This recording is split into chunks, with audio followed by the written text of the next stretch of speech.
This is a Pasco Media production. Please visit pascomedia.com.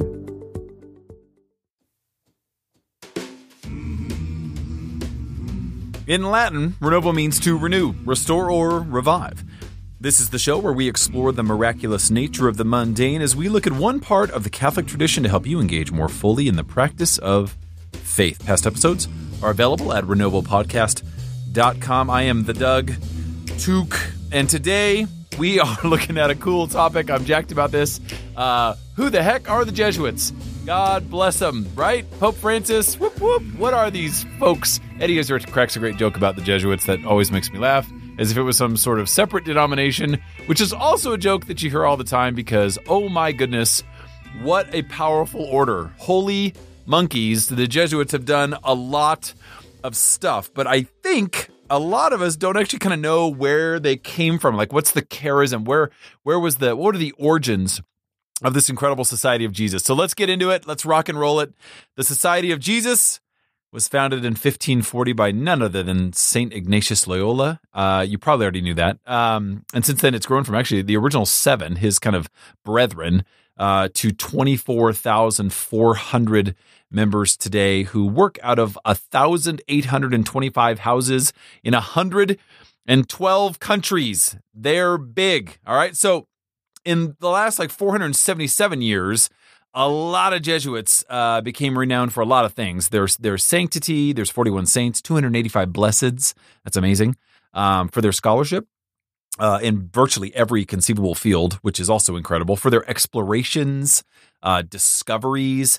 But it's safe to say, most especially for their schools. So the society is governed by general congregations. So the supreme legislative authority meets kind of occasionally. They get together, chat out Jesuit stuff. The present superior general is Father Arturo Sosa from Venezuela. But Ignatius of Loyola was a Spanish Basque soldier back in the day, the founder, right? And he underwent this amazing conversion. And then while he was recuperating from this horrible, nasty broken leg, from a cannonball in battle. In fact, all the legend kind of has that St. Ignatius was super, super vain. So he was really into his looks. So now his leg is going to be deformed forever.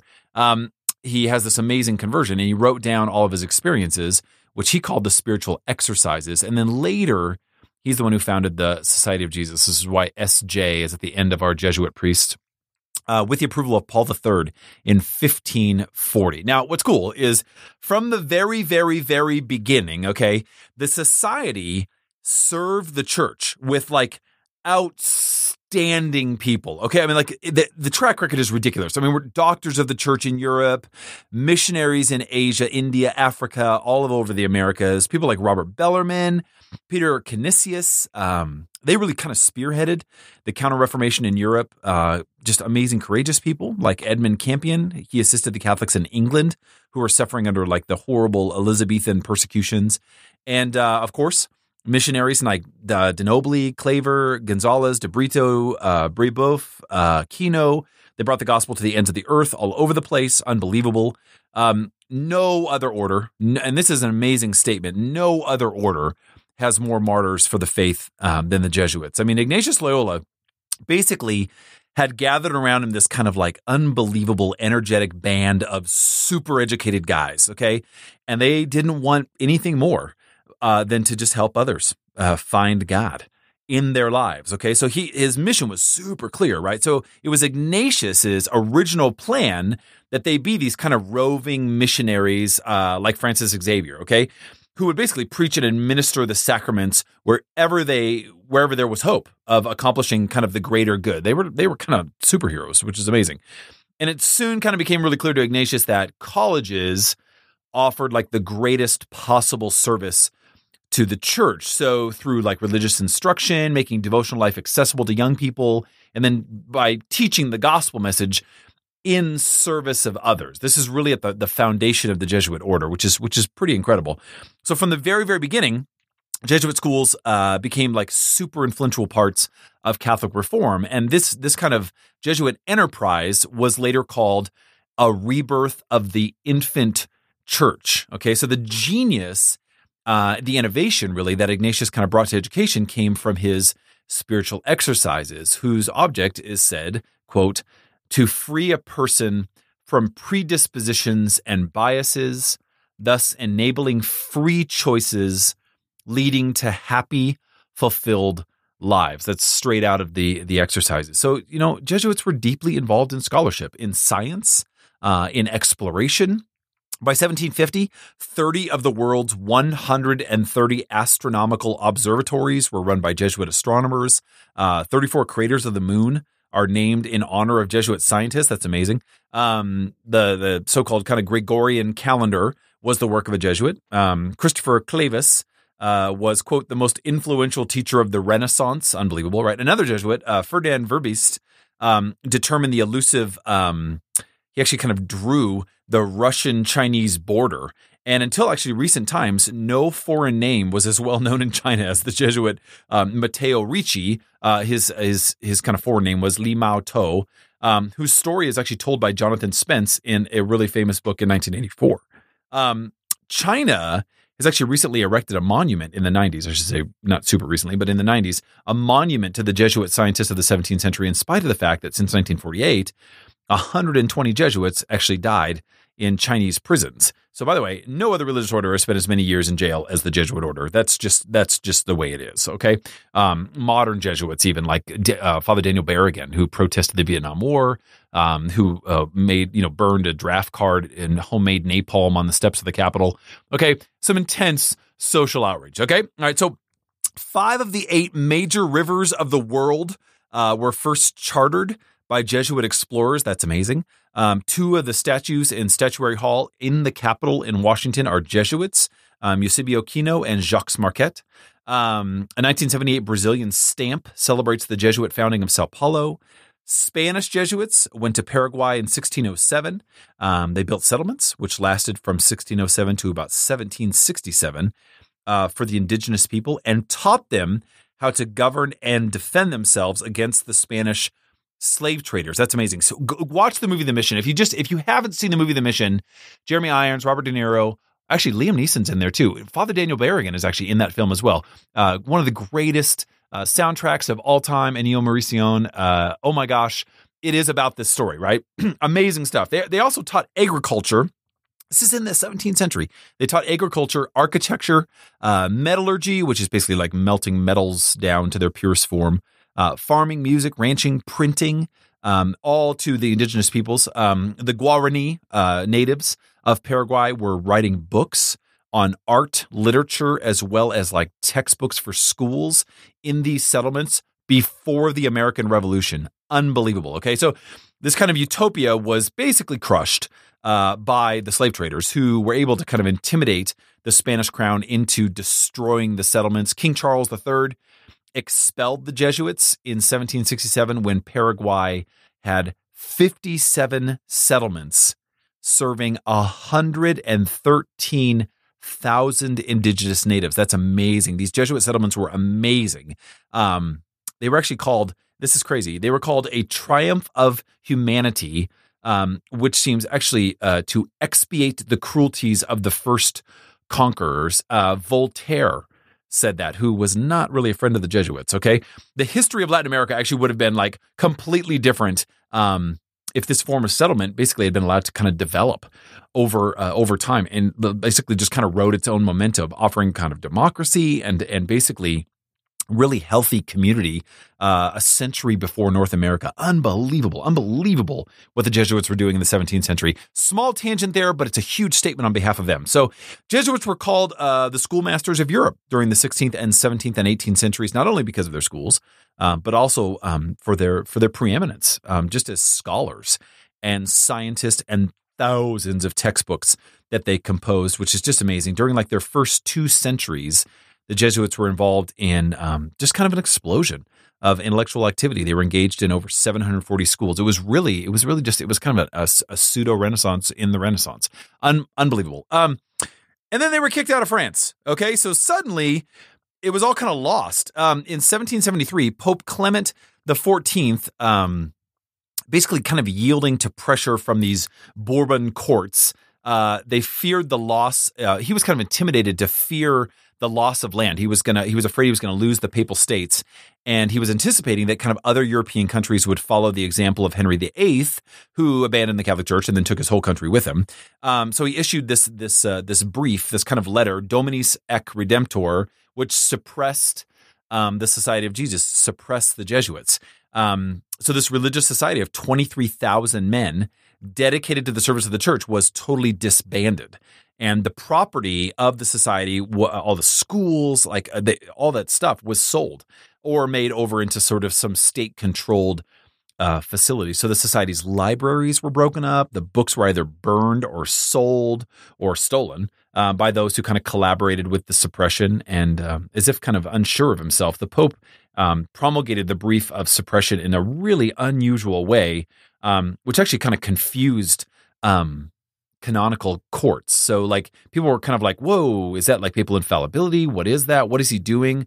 How is he talking this way? So they weren't really sure. So when Catherine, Empress of Russia, she rejected this brief. She's like, no way. She forbade the promulgation of this brief in what is now Russia.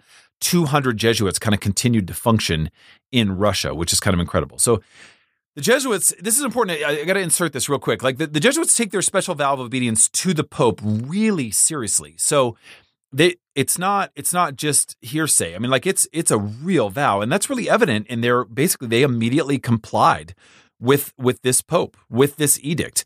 Clement XIV's suppression kind of gives a really good example of this. Like when he said, no, go, they went. Like they were like, no, the Pope said no more. So this is what we're doing. Another actually occurred in 1590, way back when.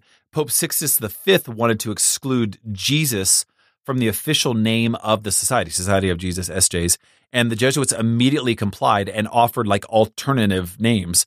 But Pope Sixtus died unexpectedly before he could actually carry out his wish, and so they ended up keeping the name. But it just kind of shows you, like, Pope speaks, they respond. That's who the Jesuits are, which is kind of amazing. So, like, there's a lot of different kind of intrusions. I actually include among these the society's governance was kind of like questioned by Pope John Paul II's appointment when he kind of grabbed a delegate to govern the society during the Superior General Arupe's sickness.